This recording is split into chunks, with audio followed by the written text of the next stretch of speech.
Ал тағы да қайырлы күн, қазақ елі. Бүгін мереке шықты, мерей. Ал мен жаңа күтіп алдық, осы шыққан бойы. Давай, мереке, өзің бірдеңе айтып жібер. Ассалаумағалейкум, қазақ елі. Думан мереке.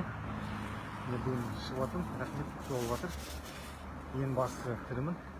Ең басты тіріміз. Біз не үшін сұрақ дейсіз ғой, кейбір сұрақ туады ғой. Біз 21 тамыз күні шыққанбыз требованиямен бостандық тілеп.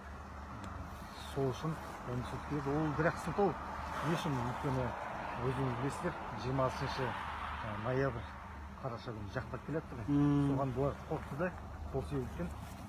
Алғашқы қамалуың ғой? Ол алдында негізі қамалған, белсенділік ретімен осы алғашқы.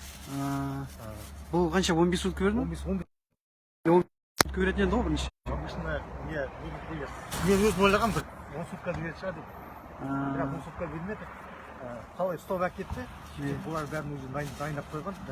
Жаңағы өздерін жаңағы біз шыққанда жаңағы немен жүрді ғой камера. Сол қалай жүрміз, соның бәрін көрсетті ғой. Мен ол кесін енді мен несіз жасырамын. Сөйтіп ойлағам негізінде 10 сутка береді шығар. Жоқ, 15 сутка берді. Берген ол жай ғана емес, еще жаңа одиночный болды ғой. Соған одиночный қыматтап. Содан ешкіммен сөйлеспеймін. Әйтеуір бір алыстан бір дауыстар естиміз әйтеуір. Негізі белсенділер солай қылмайды негізі. Жалғыз сен емес, ол бәріне сөйтіп қылмайды, бір-бірлеп қылмайды. Даже жаңағы прогулка шығамыз ғой.